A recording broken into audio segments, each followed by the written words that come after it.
Imagine being left at the altar, with nothing but a text message. And then just minutes later making the most unthinkable decision of your life, marrying a complete stranger. Yes, that's exactly what happened to Madison, a successful architect, betrayed just days before her wedding, who chose not to fall apart, but to shock everyone by showing up at the altar, arm in arm with a man no one had ever seen before. A man with no clear past, no proper suit, and no explanation at all. But what she didn't know was that this stranger was hiding more than just a complicated story. He was hiding a fortune, a secret, and maybe the love she'd been searching for all along. Get ready for a story full of twists, unlikely connections, and a truth that will explode at the most unexpected moment. Tell me in the comments, where in the world are you listening from? If this story grips you, moves you, or surprises you, don't leave without hitting subscribe. That way, you won't miss a single story like this one, and tap the like button. It truly helps the channel grow and bring you even more unforgettable tales. The flowers on the altar still gave off a sweet scent, a sharp contrast to the bitter taste in Madison's mouth. Her veil rested on her shoulders like a broken promise, and the white dress, once chosen with so much care, now felt like a cruel reminder of what would never be. The church was too quiet, the kind of silence that stings, that accuses. There was no wedding march, no groom in sight, just curious stares, hushed whispers, and shame spreading through her like a fever. 4 days earlier, she had received a blunt message from Nathan. "We're going in different directions, I'm sorry." That was it. No call, no explanation, just the sound of her world crashing down in a few cold words. Madison Taylor, an award-winning architect and daughter of one of New York's most prominent families, was alone. Alone at the altar. Alone in front of a crowd that seemed to be waiting for her to fall apart, but she didn't. She took a deep breath, felt the lump rising in her throat, and looked around with a new light in her eyes, a light filled with pain, anger, and resolve. When she walked to the back of the church and whispered something to Olivia, her best friend and maid of honor, no one understood. And they understood even less when she returned minutes later. With a complete stranger by her side, wavy hair, stubbled beard, simple clothes, faded jeans, a worn blue linen shirt, and a gaze that was steady, deep, almost unreadable. His name was Ethan Walker, a stranger to everyone there, including her. But at that moment, Madison took his hand with confidence and climbed the altar steps once more. The priest hesitated. The guests froze. Time itself seemed to stop. "It's all right," Madison said calmly, looking the priest in the eye. "I want to marry this man." Olivia, pale as candlelight in a breeze, nodded from the back of the church. She knew Madison was hurting, but she also knew the look her friend had when she was about to take back control of her life, no matter what it cost. The priest swallowed hard. The guests exchanged looks, some shocked, others intrigued. And Madison's heart was racing, but she didn't back down. "Ethan Walker," the priest asked softly, "do you take Madison Taylor as your lawful wife?" There was a moment of thick silence. Ethan looked into her eyes. There was no love, at least not yet, but there was something just as powerful, respect, and maybe the start of something deeper. "I do," he said. And then the unexpected happened. The moment their vows were sealed with a hesitant, gentle kiss, the world around them fell silent. And as the bells began to ring outside, as if fate itself were laughing, Madison had no idea that this moment would only be the beginning of something far greater, something neither she nor Ethan was ready for. Her phone buzzed just once, a single notification. It was a dull gray Tuesday, the sky hanging heavy over Manhattan like a lazy curtain. Madison was walking out of a meeting at the architecture studio when she heard the muffled sound from her purse. She was still smiling, thrilled by the approval of a multi-million-dollar project. She still believed everything was in its place. And then, that message, "We're going in different directions, I'm sorry." That was it. No greeting, no explanation, not even a proper ending, just a breaking point. And from that moment on, everything fell apart in slow motion. She read it, then read it again, and again. For a moment, she thought it had to be a mistake. Maybe Nathan sent it to the wrong person. Maybe he was under some kind of stress, or maybe he was just coward enough to end a 2-year engagement through a text. Madison felt her throat go dry, like she had swallowed sand. Her hands began to shake. The phone slipped through her fingers and landed on the cold marble floor of the lobby. Outside, the traffic continued its usual chaos. Honking horns, hurried footsteps, voices everywhere. It all felt distant. The only thing Madison could hear clearly was the sound of her own heart breaking, slowly, like glass cracking under pressure. Nathan Carter, the man she thought she knew, a doctor, calm, polite, well put together, always with the right words. But deep down, maybe he'd always been this way, someone who'd rather disappear than face things head-on. And Madison, in her rush to build the perfect life, had ignored the signs, the small delays, the excuses dressed up as work, the hollow smiles in their last few photos together. Now it all made sense. She walked to a wooden bench outside the building and sat down, unsure whether to cry, scream, or simply shut the world out for a while. The pain didn't come in the form of immediate tears.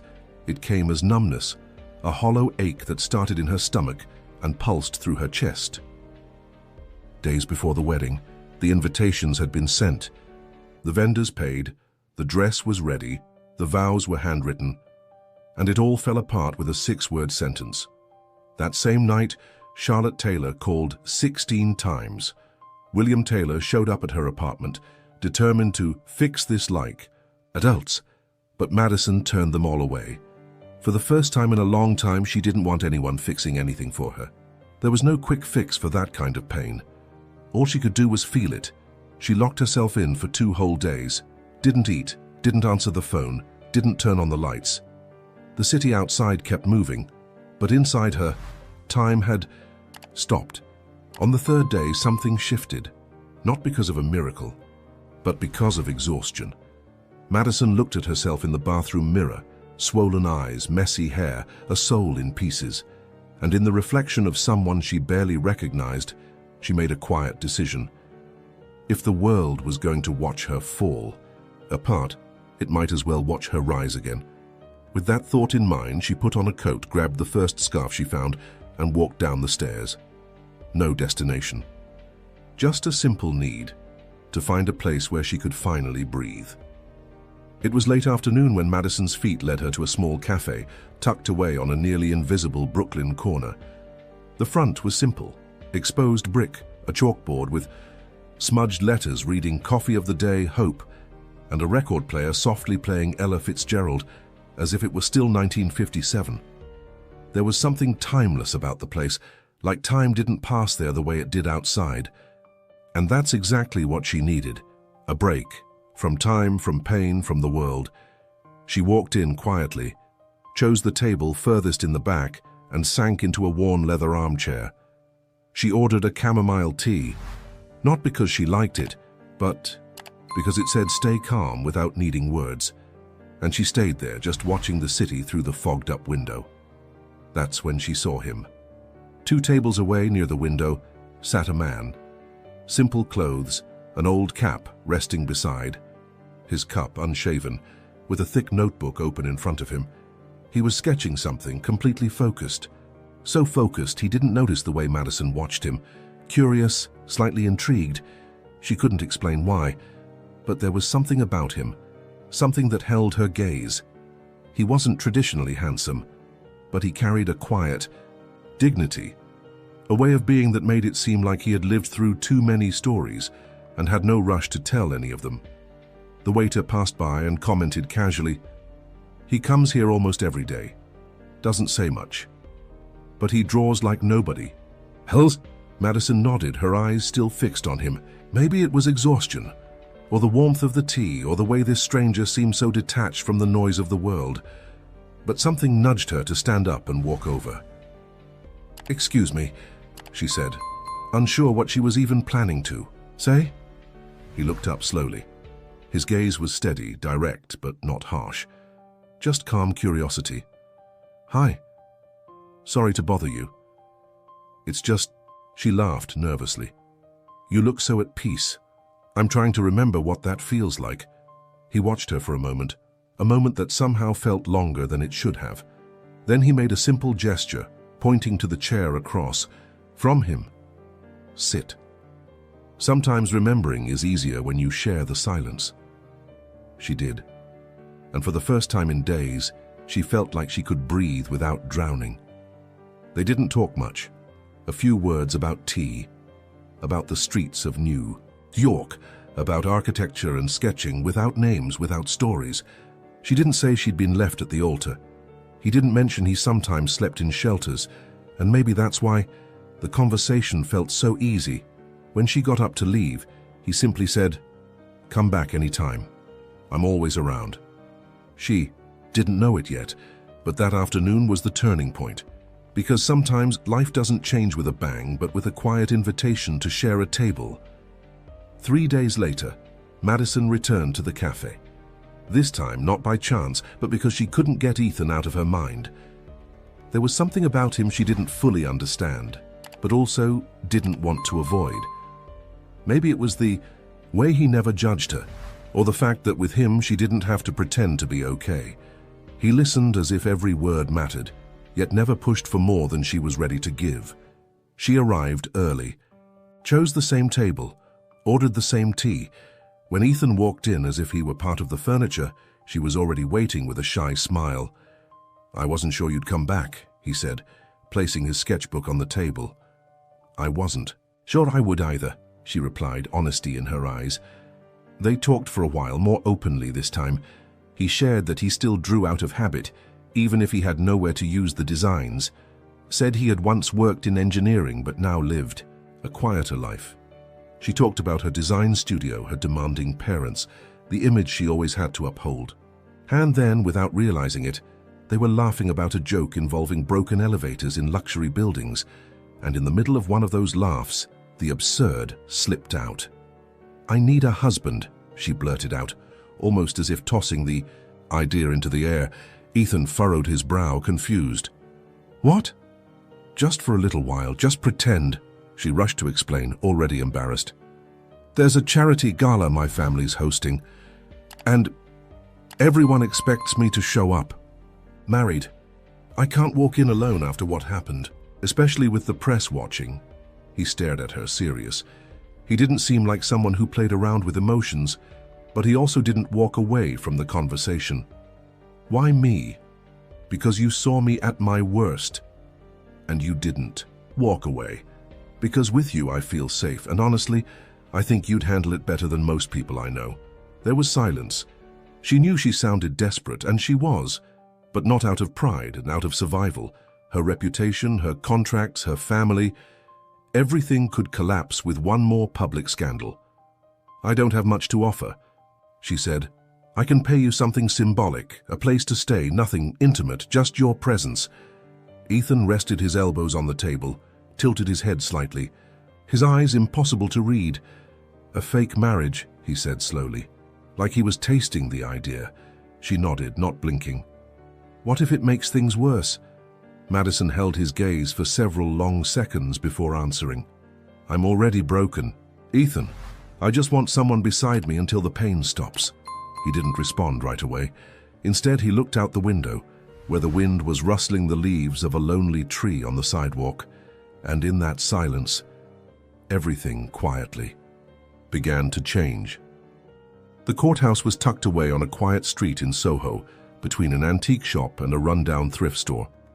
It was the kind of place most people wouldn't even notice, and that was exactly what Madison needed.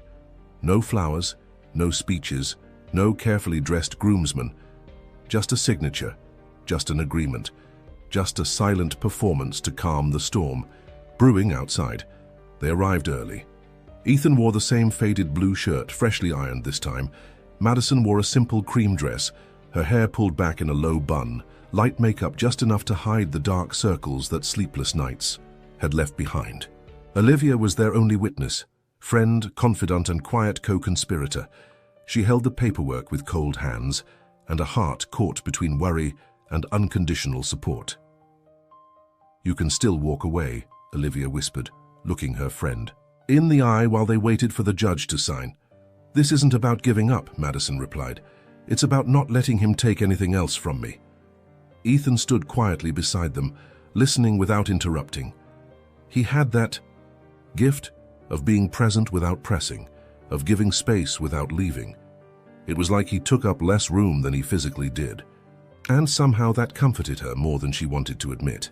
The judge appeared, an older man with a tired voice, and began reading the civil agreement like it was just another file on his long list for the day. And in a way, it was. To the world, this was a formality, but to Madison, it was a beginning. A strange one, yes, but a beginning nonetheless. "Ethan Walker, do you accept Madison Taylor as your lawful wife under the terms stated here?" "I do," he said without hesitation. "Madison Taylor, do you accept Ethan Walker as your lawful husband under the terms stated here?" She nodded. "I do." The pens moved across the paper. The ink was still drying when the judge declared, "You are now legally married." Madison wasn't sure if what she felt was relief or fear, maybe both. Olivia handed her the sealed envelope with the official documents, and the three of them walked out without drawing any attention. No celebration. No pictures. Just a quiet exchange of glances between the newlyweds and a tightness in their chests that none of them knew how to name. Out on the sidewalk, the wind carried the scent of fresh bread from a nearby bakery. Ethan looked at her with a slight smile. "Want a coffee?" he asked. "I thought this wasn't a real wedding," she teased. "It's not," he replied. "But even fake weddings deserve a coffee after the ceremony." She laughed, and really laughed with her eyes, for the first time in days, and without realizing it, her arm brushed against his. Just a brief touch, a small gesture. But it carried a quiet promise that maybe, just maybe, pretending wouldn't stay so simple for much longer. The silence in the apartment felt louder than any big city noise. Madison turned the key in the door and pushed it open with her shoulder, just like she did every night. But tonight, something was different. Maybe it was Ethan right behind her, carrying a worn-out backpack that looked far too light to hold an entire life. Or maybe it was the fact that, for the first time, she was opening the door, not just for herself. The apartment mirrored her world. Clean lines, minimalist decor, neutral tones. Elegant, modern, meticulously curated. Everything in its place, everything under control, at least on the surface. "It's a lot bigger than I expected," Ethan said, a mix of irony and genuine admiration in his voice. Madison let out a soft laugh. "Pick any room you like, just not mine." He nodded, unbothered. He never seemed offended, actually. Always open, as if he understood more than he let on. She led him to the guest room, a double bed with white sheets, an empty closet, and a wide window with a view of the skyline. "This okay for you?" she asked, already opening the closet doors like she needed to keep her hands busy. "Better than most places I've stayed in." She didn't ask what he meant by that. Not yet. But some part of her tucked the comment away for later. Once the basics were settled, they moved to the kitchen. Madison made an omelette with whatever she found in the fridge and shared it with him. At the marble counter, they ate in silence, chewing not just the food, but the weight of their recent decisions. "You don't strike me as someone who runs from commitment," he said suddenly. "And you don't strike me as someone who'd agree to a marriage of convenience," she replied. "Then maybe we're both walking disguises," he murmured. A pause followed. One of those pauses that says more than any conversation ever could. After that, only the sound of cutlery against plates and slow sips of tea filled the room. When night finally settled in, Madison went to her room and locked the door. She lay down but didn't sleep. Her thoughts wandered, to the sound of his footsteps in the hallway, to the way he folded his napkin after dinner, to those steady eyes that never seemed to judge her. In the room next door, Ethan stared at the ceiling, hands clasped behind his head. The bed was comfortable, but something inside him stirred. Not regret, but something he couldn't quite name. Two strangers, two broken stories, a contract and a roof shared, and one detail no one had planned for. The quiet act of living together had the power to awaken everything they had promised to ignore. The entrance to the ballroom was a show on its own. Glowing columns, crystal chandeliers, violins playing softly in the background, and flashes from the press firing in every direction. It was the night of the Taylor Gala, the most anticipated, charity event in Madison's social circle, and she knew every eye would be on her, including her parents. Madison stepped out of the car in a navy blue satin dress that hugged her curves with elegance. Her hair was pulled back in a low bun, and simple earrings completed a look that screamed sophistication, even though inside she was a quiet storm. Ethan got out beside her. Dark suit, neatly tied tie, hair combed with more care than usual. He walked calmly, as if the world of champagne toasts and fake smiles didn't faze him, but Madison noticed it, the tension in his shoulders, and she wasn't sure if she felt relieved or nervous to have him there. As soon as they walked in, the room seemed to split into two timelines, the soft music in the background and the whispers that started immediately. Who is he? That's not Nathan. Is this real? The couple crossed the room with synchronized steps, like they'd practiced in front of a mirror more than once, until they reached the family table.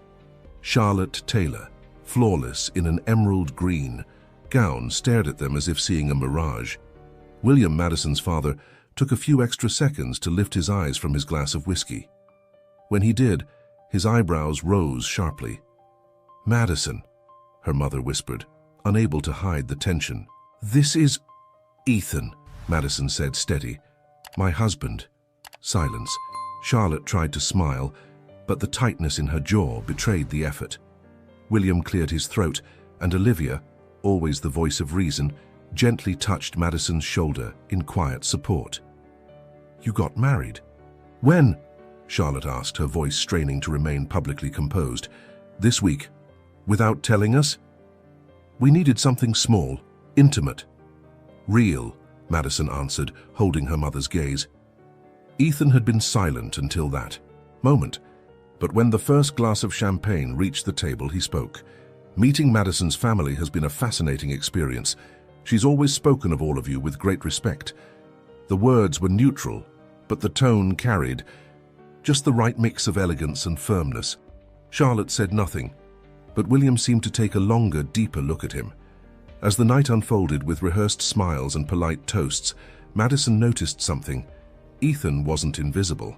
On the contrary, his presence was felt. He listened attentively, spoke clearly, and more than anything, didn't seem intimidated by anyone in that room. And for the first time, Madison felt something close to pride. She didn't know in that moment that the gala still had surprises in store, but her mother's frozen expression said it all. This was far from over. The gala ballroom buzzed with calculated conversations, mechanical toasts and the carefully practiced steps of those who knew how to move among the powerful. But that night, there was one element that didn't fit the script, and everyone felt it: Ethan. With calm posture and a sharp gaze, he moved through the room as if he belonged there, even though he clearly didn't.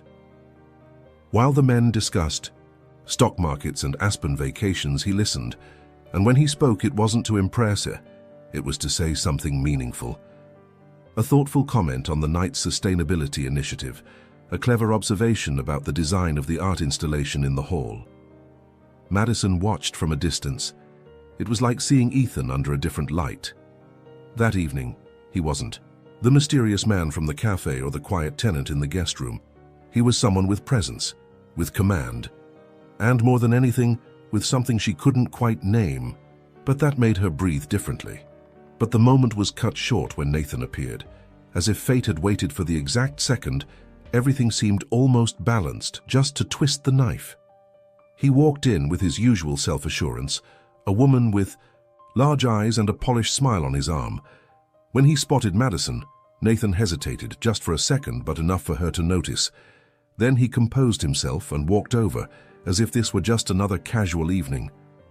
"Madison," he said, smiling like nothing had ever happened. "You look stunning." She stood her ground. "Nathan." He glanced at Ethan. "And this is my husband," Ethan answered, extending his hand before Madison could speak. The handshake was brief, tense, two worlds colliding. Nathan didn't back down. "Interesting," he said with a dry chuckle. "Never heard of you." Ethan gave a small smile. "Not everything worth knowing is on the front page." Nathan narrowed his eyes as if searching for a weakness. "And what do you do, Ethan?" Before Madison could step in, Ethan answered casually, "Nowadays, I try to live with less rush, but now and then I sketch some ideas. Architecture fascinates me." Nathan raised an eyebrow. "Oh really? Do you actually know anything about it?" That's when Ethan did something no one expected. He grabbed a napkin from the table, lightly sketched the outline of a mixed structure foundation, and explained, in precise technical terms, how it solved a common issue in dense urban developments: silence. Madison, who spoke that language, fluently didn't move. Nathan, visibly thrown off, muttered something and walked away. Once they were alone, Madison looked at Ethan with a mix of surprise and curiosity. Where did that come from? He simply shrugged, grabbing another canapé from the tray beside them. "Let's just say I've had a more formal life before." That moment didn't just reveal Ethan to the room. It revealed a hidden side of him to Madison too. And for the first time, she truly wondered, who exactly was the man she had married? The morning after the gala, Madison woke earlier than usual. Sunlight crept into the apartment through the white curtains, casting a soft, hesitant glow. Still in her pajamas, she walked to the kitchen, brewed a strong cup of coffee and leaned against the counter. The only sound in the house was the gentle bubbling of boiling water, but something kept replaying in her mind, Ethan's words. The sketch on the napkin, the confidence with which he explained a structural system that even seasoned architects often struggled to articulate so clearly. That wasn't luck or a guess. It was knowledge. She tried to brush it off, tried to tell herself maybe he was just well-read, maybe self-taught, but her intuition said otherwise, and Madison never ignored her intuition. Still holding the warm mug in her hands, she walked down the hallway. The guest room door was slightly open. She knocked twice. "Ethan?" No answer. She pushed gently. The room was empty. Bed made, window open, and the faint smell of coffee coming from deeper inside the apartment. He was in the study. Madison stopped at the doorway and watched quietly, unnoticed. Ethan was sitting at the desk, hunched over a black notebook, completely focused on what he was doing. It wasn't casual sketching. It was a full project, and a complex one. She recognized the style of the lines, the way he marked thermal zones, the notes about sustainable materials. This wasn't an amateur. This was someone who spoke her language, maybe even more fluently than she did. "Do you do this often?" she asked, stepping softly into the room. Ethan turned, surprised but not uncomfortable. "Do what?" "Create full architectural designs before breakfast." He smiled, closing the notebook slowly. "Old habits. Can I see?" There was a moment of hesitation, but he handed her the notebook without a word. Madison sat down and began flipping through the pages. As she turned each one, her jaw tightened. This was brilliant. Innovative solutions for solar energy use, grey water reuse systems, hybrid structures focused on sustainability and cost efficiency. "Ethan, this isn't the work of just anyone. Do you realize the level of this?" "I do." "Then why didn't you say anything?" He crossed his arms and looked at her, serious. "Because people see what they want to see, and I wanted to know what you saw as when you looked at me." She closed the notebook gently. Her heart was beating faster, not just from surprise, but because in that moment she realized she was diving into something far deeper than she expected. "Ethan, who are you really?" He gave a half smile as he stood up. "That's a question you'll have to answer for yourself." And then he walked out of the room, leaving Madison alone with a notebook full of clues and a new feeling slowly taking root inside her. Madison couldn't sleep anymore. Ethan's notebook rested on the desk, but it felt like it filled the entire apartment. Every line, every technical note, every comment on environmental impact, all of it screamed a truth he was trying to hide. And now she refused to ignore it. Over the following days, she started paying closer attention. The words he used, his precise vocabulary, the way he commented on newspaper articles, how he spotted structural flaws in buildings just by walking past them. And most of all, the way he carefully avoided direct questions about his past. She could have hired a private investigator. could have run a basic online search with the tiniest piece of information, but Madison didn't want to discover it on her own. She wanted him to tell her. She wanted him to trust her, to tell the truth, by choice, not pressure. And the truth came on a Tuesday night, as soft rain tapped against the living room windows. "Ethan," she began, sitting across from him on the couch, "I need to know." He looked up from the book he was reading. There was no shock in his eyes, just a heavy silence, like the conversation had been scheduled long ago. "Know what? Who you really are." He closed the book slowly, rested his elbows on his knees, fingers interlaced, took a deep breath, and finally, he answered. "Ethan Walker is my real name, but what you don't know is that I am, or was, the founder of Walker Tech." Madison froze. "The environmental solutions company. That's the one. I started it at 29 with 2 partners. We began in a garage. It grew too fast. I sold my share 3 years ago." She leaned back on the couch, trying to absorb it. "Why?" He looked away. His jaw tightened. "One of my partners wanted to close a deal with a construction group that was clearing protected forest. I refused. They called me naive, said I was holding them back, so I walked away. I chose my conscience over my fortune." "But you're still wealthy, aren't you? Enough not to depend on anyone. But also, enough to hide if I want to." There was silence between them, one of those silences that hurt more than any words. "Why didn't you tell me?" He looked at her, completely sincere. "Because I was tired of being seen as a number, a dollar sign, an investment profile. I wanted to know if someone would see me, without the labels, without the pedigree, just for who I am. And me. You looked at me like no one else ever has, Madison. But I also lied by omission, and I understand if that changes everything." She wanted to respond, wanted to yell, wanted to say she felt betrayed, deceived. But beneath it all was something stronger than anger, the sense that he was telling the truth. All of it. She stood up, eyes glassy. "I need time." And she left the room before he could reach her. Ethan remained on the couch, unmoving, staring at the door as it closed. He knew he'd given up control. Now, all he could do was wait, and hope she'd choose to come back. Vermont smelled like damp earth and fresh bread in the oven. It was the kind of place where people still smiled at strangers on the street, and time seemed to stretch out lazily, unbothered by urgency. The decision to visit her grandmother had come from Madison, a sudden impulse she couldn't fully explain. Maybe she needed fresh air. Maybe she just wanted distance from the emotional mess her life in Manhattan had become. Or maybe, deep down, she still wasn't ready to be away from Ethan.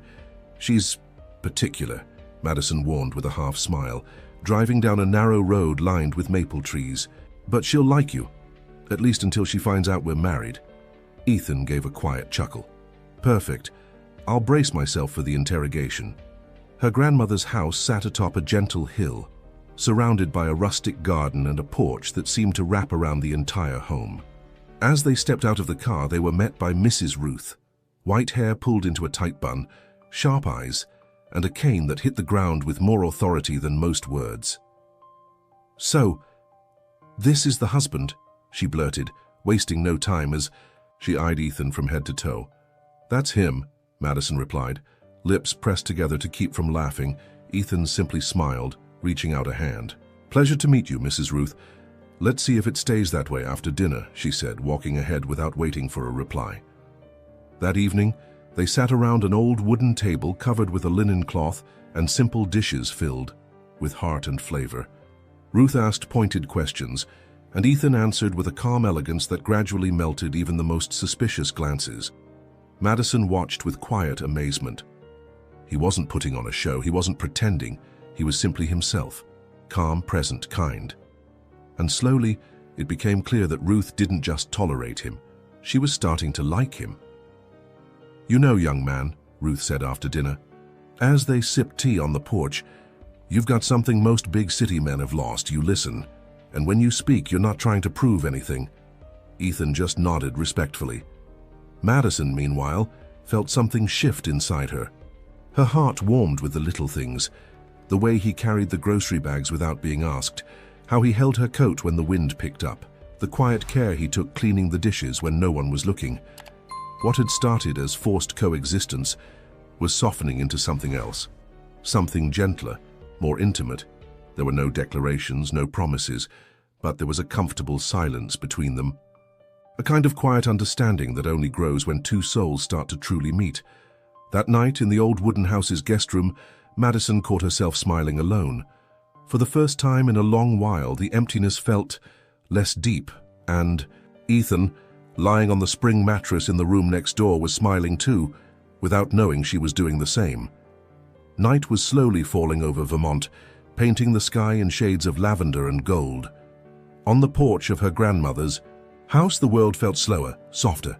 The cool air brushed against their faces like a forgotten caress, and the distant sound of crickets was the only soundtrack to that rare pause between two hearts quietly colliding.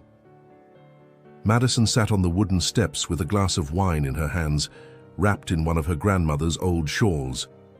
Ethan was beside her, also silent, simply watching the sky shift colors. They had spent the day together, talking with Ruth, walking through the woods, exchanging smiles that came effortlessly. But now something hung in the air, something unspoken, something heavy cushiati yet light at the same time. "You know what's strange?" she asked softly, breaking the silence. "What?" "That sometimes, with you, it feels like I've lived all this before. Like I've known you in another life. Or in a dream. I almost forgot." Ethan gave a small smile, still looking at the horizon. "And how does that dream end?" She let out a short laugh, but her eyes were full. "I don't know, but I think it starts right now." He turned toward her. Ethan's gaze held no rush, no doubt. It was as if he'd been waiting his whole life for that exact moment. Madison felt her stomach tighten, not from fear, but from certainty. The kind of certainty that comes when you find shelter, where you never thought to look. Neither of them said another word. He simply reached out, slowly, and touched her face with the tips of his fingers. And when their lips finally met, there was no hurry, no urgency. Just a kiss, slow, deep, filled with everything that had been trapped in the silences between them.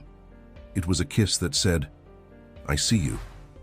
That said, "I'm here." That said more than any sentence ever could. When they pulled away, Madison kept her eyes closed for a few seconds, as if trying to hold the moment in her chest. Ethan rested his forehead against hers and whispered, "This complicates everything." "Doesn't it?" She smiled, eyes still closed. "This changes everything." That night they slept under the same roof in separate rooms. But with hearts closer than they had ever been, there were no declarations, no labels.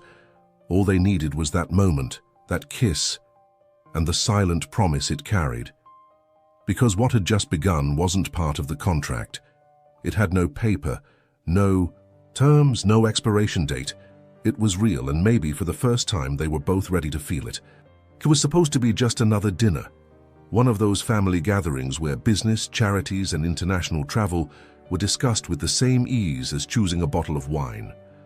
But from the moment she woke up that day, Madison felt an uneasiness in her chest, as if something unseen was about to break, and she had learned not to ignore those feelings. Charlotte Taylor had been unusually cordial in the days leading up to it, the kind of quiet before the storm she knew too well. And that evening she was flawless. A scarlet dress, a pearl necklace inherited from her mother, and that calculating gaze she only wore when she already knew something no one else did. Ethan arrived a few minutes later with Madison, both trying to act naturally, but the tightness of their intertwined hands betrayed the tension behind their smiles. Dinner was served with refinement, beautifully plated courses, discreet waiters, soft background music. Everything was perfectly elegant, until Charlotte raised her glass of red wine with a smile just a little too sweet. "Ethan, how lovely of you to join us. We were just talking about your background." "So inspiring." He nodded politely. "I'm flattered. Madison told me you prefer to stay low-key. And of course we respect that. But in our world, well, very little stays hidden for long." The room seemed to grow colder. William, silent until then, stared at his plate. "Mother." Madison began to intervene, but Charlotte raised her hand, still smiling. "I just wanted to share an interesting little discovery. I asked a friend to look into something. Just as a precaution, of course." She reached for a black folder resting beside her chair. From it, she pulled out a few printed pages. Ethan Walker, founder of Walker Tech, developer of revolutionary water reuse systems, awarded by Green Engineering Forums, retired from public life after a humiliating business dispute, according to some sources. She placed the documents gently on the table, like she was serving dessert. Silence fell like lead.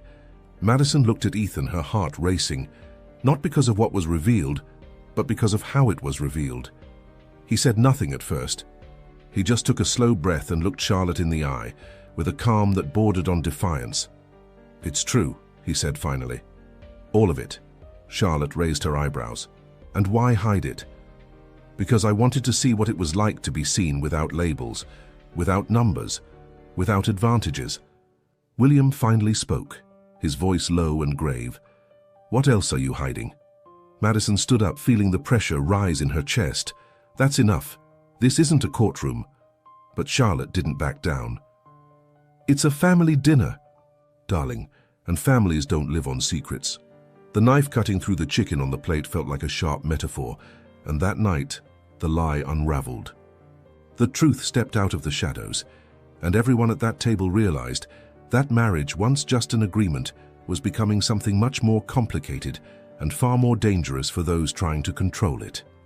The night felt darker than usual as Madison slammed the apartment door shut. The city lights flickered through the windows, but inside her everything was shadow. The public revelation still echoed in her mind like a constant siren. She couldn't shake the sound of her mother's triumphant tone, the heavy silence from William, and most of all to Ethan's expression. Not one of guilt, but of someone who'd long accepted rejection as something natural, and that hurt more than any lie. He walked in a few minutes later, slowly, as if asking permission to exist in that space. He didn't say anything right away. He just took off his coat, placed his keys on the counter, and watched her from a distance. Madison stood with her back to him, hands resting on the sink, trying to breathe through waves of anger, sadness, and confusion. "You could have told me," she said finally, without turning around. "It didn't have to be that day or at that table, but before, any day, any place." "I know." She turned to face him, her eyes glassy but steady. "I felt like a fool, Ethan. The only person at that table who didn't know who I was married to." He stepped into the middle of the room and stopped, keeping space between them. He didn't want to invade or offer a cheap excuse. "I lied, out of fear, out of self-defense, because I liked being seen by you as just a regular man. Someone who could sit with you in a cafe and not be noticed, not be calculated, not be used. And you thought I'd do that? Use you?" "No," he said softly. "But I thought that if you knew who I was, maybe you never would have looked at me twice in that cafe." She shook her head, biting her lip. "You don't trust me." "I didn't trust anyone. Until you." Silence. Madison walked over to the couch and sat down, hugging her knees. What hurt most wasn't the secret. It was that she had started to love someone who still chose to keep parts of himself hidden. "I need time, Ethan," she whispered. "I don't know what any of this means. I just know it hurts." He moved closer slowly, sat down in the armchair across from her, but he didn't reach out. He just looked at her, with a kind of quiet sadness she hadn't seen in him before. "I understand. Do you regret it? All of this?" He paused for a moment. "I regret lying, but never meeting you." She looked away, not because she didn't believe him, but because believing made everything harder. That night they slept in separate rooms again, for the first time, not out of convenience, but out of need. Two wounded hearts divided by a late truth and by feelings that now felt terrifyingly real. 2 weeks passed without a single word between them. Ethan had left the apartment the morning after that painful conversation. There was no fight, no promises, just a short note left on the kitchen counter. "I'm giving you space, but I'm still here if you need me." And Madison, even hurt, knew he'd done the right thing. They both needed air, time, silence. She returned to her work routine on autopilot. Meetings, projects, presentations. Everything happened, but without color, without flavor. Because no matter how hard she tried, Madison couldn't pretend that nothing had changed. A heart doesn't go back to the same place after it's truly been touched. Then, on a Friday afternoon, Olivia showed up with a curious invitation. "There's a new cafe in Brooklyn. I've been told you need to see it." "A cafe? Right. Now?" "Trust me." Madison went. She wasn't sure why. Maybe out of longing, maybe out of stubbornness, maybe out of hope. When she stepped out of the car, her eyes took a few seconds to make sense of what they were seeing.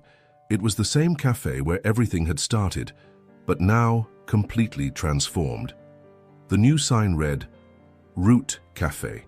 The exposed brick walls had been restored, still holding their original charm. There were hanging plants, solar panels on the roof, and a small display of framed technical drawings along one side wall. One of them, she recognized. It was the design Ethan had sketched for her on a napkin that very first night. Madison walked in, her heart racing. The smell of cinnamon and fresh coffee wrapped around her senses, and then at the center of the room, as if time had come full circle, there he was, Ethan. In dark jeans, a rolled-up gray shirt, and that quiet smile, the one she had learned to love. "Hi," he said, as if the days apart had lasted only minutes. "What is all this?" she asked, looking around, eyes already misty. "A gift, or maybe an apology made of bricks and beams. I bought the cafe, renovated it using your sketches. Ours. I wanted to build something that was ours from the beginning, even when we didn't know it was the beginning." She blinked, trying to process it all. "This is real." "It is. As real as everything I didn't know how to say before. I'm not asking you to forgive me right now. I just want you to know I'm here, no masks, no secrets, just me." Madison took a step forward, then another, until she was close enough to see the light in his eyes. "You saved the place where we first met. Because it's also the place where I found myself." She hugged him, without another word. A long, quiet hug that melted away hurt, fear, and doubt. And in that silent embrace, the answer was born. An answer neither of them could speak, but that both their hearts understood perfectly. Rebuilding is never as simple as starting over. Starting over means leaving the past behind. Rebuilding means facing the ruins and deciding, day after day, what's worth keeping and what needs to be changed. That's exactly what Madison and Ethan began to do. There were no grand declarations, no rushed promises, just quiet agreements born from small gestures. He'd swing by her studio to walk her home. She'd show up at the cafe with cinnamon cookies, just because she knew he liked them.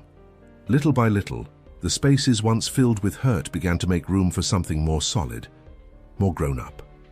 "I want to show you something," Ethan said one afternoon, as he closed the doors of Root Cafe earlier than usual. He took her upstairs, where he had turned the mezzanine into a cozy loft with a view of the street. In the corner sat a wooden drafting table. On it, 2 open projects. "This one," he said, pointing, "is yours, the one you showed me at the beginning, about urban renewal in abandoned spaces." She stepped closer, gently touching the paper. "And this one?" she asked, turning to the other. "This one's ours. A hybrid. Your vision, my technical work. I was thinking, maybe we could present it together at the Sustainable Architecture Conference next month." Madison was quiet for a few seconds. It wasn't just a professional proposal. It was an invitation to share a dream, to stop walking alone. "I'd love to," she said, with a smile that started in her eyes. After that, the days passed at a gentler pace.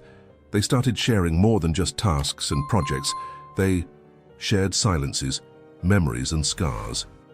One evening, while going through old boxes in the apartment, Madison found the wedding vows she had written for the ceremony that never happened. She hesitated, but read them to him. Ethan listened in silence, his eyes fixed on hers as if every word still carried weight. And when she finished, He stepped closer and took her hands. "I may not have been the man you described in those vows," he said softly, "but I want to be, a little more each day." She embraced him, feeling that this time the bond was real. There was no contract, no urgency, no escape, just two wounded hearts choosing to stay despite everything. Rebuilding, after all, wasn't about erasing what had happened. It was about turning pain into foundation and truth into something to build on. The sun rose slowly over the open field, painting the sky in gentle strokes of orange, pink, and gold. The trees swayed, softly, as if blessing the warm breeze of that special morning. There was no church, no red carpet, just a stone path lined with lavender and genuine smiles. It was their wedding day, but this time, it was real. A year had passed since Ethan and Madison signed that civil contract, filled with clauses and boundaries. Back then, they promised not to fall in love, not to get involved, promises broken before the first few days had even ended. Now here they were, surrounded by close friends, Olivia smiling through tears, and Ruth sitting in the front row with her hands gently folded in her lap. Madison wore a simple, light dress without sparkles, yet she looked exactly as she was. A whole woman, choosing to love with full awareness. Her hair was softly pinned back, her makeup delicate. Everything about her radiated authenticity. Ethan wore a dark blue suit without a tie, his shirt slightly open at the collar. His beard was neatly trimmed, his eyes fixed on her as if the world had disappeared. There was no officiant, just Olivia, who had been legally authorized to conduct the ceremony, and who, between laughter and tears, led it as a true bridge between the past and the present. "When we met," Madison said, holding Ethan's hands, "I didn't know your name or your past, but there was something in you that made me want to stay. Even when everything in me was telling me to run." Ethan smiled, eyes misty. "When I agreed to that fake marriage," he replied, "I didn't know I was saying yes to the best part of my life."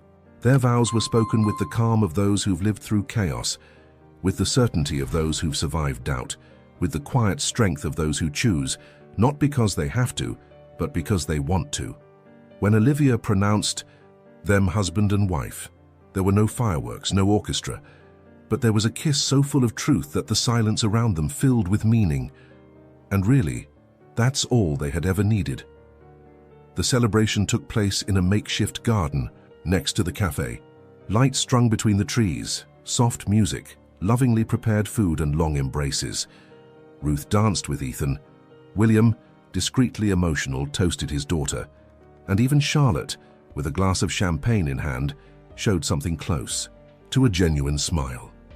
That night, no one talked about contracts or appearances, only about unlikely meetings, second chances, and the rare kind of love that's born when no one else believes. But two hearts insist on trying. They didn't promise perfection, they promised presence, and they kept that promise. One day, at a time.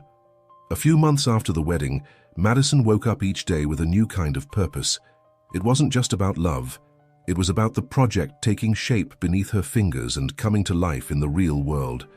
Alongside Ethan, she had founded Studio Rays, a space that blended architecture and sustainable technology with soul, purpose, and real impact. The cafe where everything had started now served as the studio's headquarters. Upstairs, drafting, tables, samples of eco-friendly materials, computers glowing with prototypes, and plants hanging on the walls. Downstairs, coffee was still served, along with smiles and chance encounters, as a living reminder that great stories often begin in the most unlikely places. "This is the social housing project using repurposed shipping containers," Madison explained to a group of investors, pointing to the models. "Functional design, affordable costs, and zero waste." She spoke with a spark in her eyes, not to impress, but because she truly believed in what she was doing. And now, finally, she was doing it her way. Ethan, in turn, had rediscovered the joy of creating without pressure, of designing for purpose, not profit. He handled the technical side of the projects, implementing smart energy solutions, adapting cutting-edge technology to fit the real lives of everyday people. "And to think all this started with a napkin," he joked, watching one of their projects get approved by a local city council.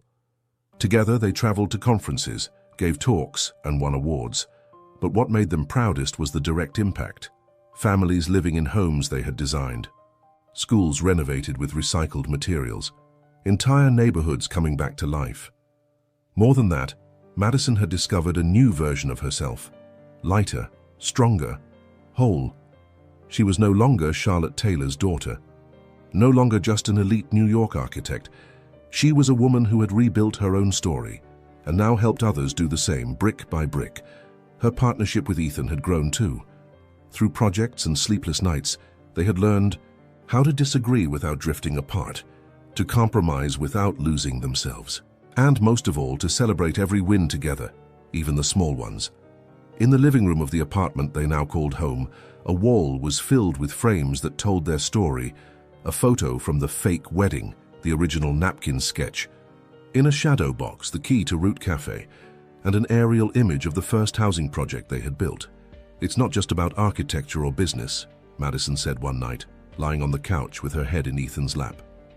"It's about making the world look more like the life we want to live." Ethan gently ran his fingers through her hair. "And we're just getting started. Because when two people truly find each other, not for status or appearances, but for who they really are, they don't just change, they build." And Madison and Ethan were only on the first floor of everything they still dreamed of creating. On the porch of their new home, surrounded by the soft glow of hanging lights, Madison and Ethan watched another day come to an end. In the distance, the city still pulsed, but here, the world seemed to slow down. She stood barefoot on the warm wood of the deck.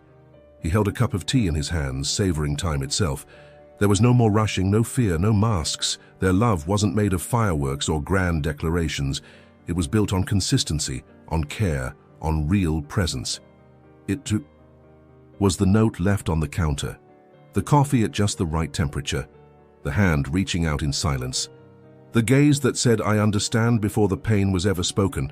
"Did you ever imagine we'd end up here?" Ethan asked, smiling with quiet tenderness. "Never," Madison replied. "And yet, part of me always knew." He looked at her, curious. Knew what? That the love of my life wouldn't come in a perfect package. He'd come as someone imperfect, but willing to be real with me. Ethan pulled her closer, wrapping an arm gently around her waist. "And you always saw more than what I showed. Because even when you were hiding," she said softly, "I could still feel you. Silence, but the kind that holds you." A gentle breeze lifted strands of Madison's hair, and Ethan tucked them back behind her ear, as if handling something sacred. She rested her head on his shoulder, and they stayed like that, simply being. Time was no longer the enemy. It had become an ally, a reminder that everything, even love, has its own rhythm. Inside, their wedding album sat on the coffee table. Next to it, the first sketches of the sustainable home they planned to build in the countryside, a space to live, to grow, to dream, and maybe to plant even deeper roots. Because true love doesn't demand, it's built, with listening, with choosing, with intention. And Madison and Ethan had chosen, day after day, to stay, even when everything seemed to say otherwise, even when pride, fear, or the past tried to sabotage them. They stayed, not because it was easy, but because it was real. Now sitting beneath the slowly falling night sky, they knew their story wasn't a fairy tale. It was something better. It was real. And everything real comes with imperfections. But also with deep roots, beautiful scars, and a rare kind of light that only time can reveal. Life didn't stop after happily ever after. It kept moving, as it always does, with good days and not so good ones, with projects that succeeded and others that had to be rebuilt from scratch, with nights spent wrapped in each other's arms, and others spent arguing about trivial things, like where the keys were or what time dinner should be, but their love fueled it only grew quieter and deeper. Madison walked across the construction site of a public school under renovation. It was one of Studio Rise's most ambitious projects, transforming an abandoned building into a modern, sustainable, and welcoming space for children in vulnerable situations. Ethan followed close behind, tablet in one hand, clipboard tucked under his arm. The green roof still needs a few adjustments, he noted, but we've already optimized rainwater harvesting by 22%, she smiled. And to think all of this started with a napkin sketch in some rundown cafe.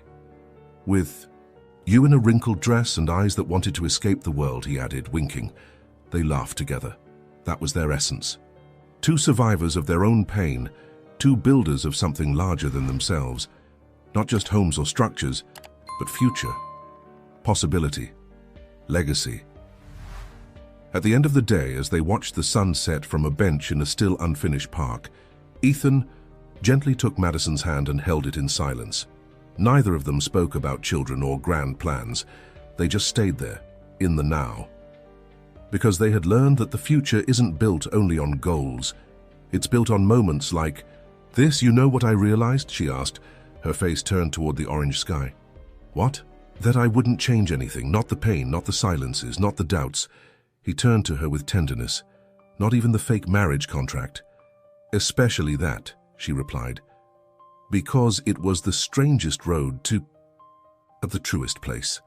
Ethan kissed her forehead, a simple gesture full of meaning. In that kiss lived the quiet promise of tomorrow. Not a perfect tomorrow, but a shared one. A real one. They knew life would still bring challenges, that they would love each other in different ways as the years passed, that there would be loss, missteps, and new beginnings. But they also knew, deep down, that what they had built was too strong to be shaken by uncertainty. Because loving, in the end, isn't about finding someone who's ready. It's about choosing every day to grow beside someone who makes you want to be better. And Madison and Ethan? They chose to build. They chose to stay. They chose to love in the most beautiful, most difficult, and most honest way there is, the kind that continues, even after the curtains fall. Now tell me, how many times has life pushed you into something that seemed crazy, but deep down it was exactly what you needed?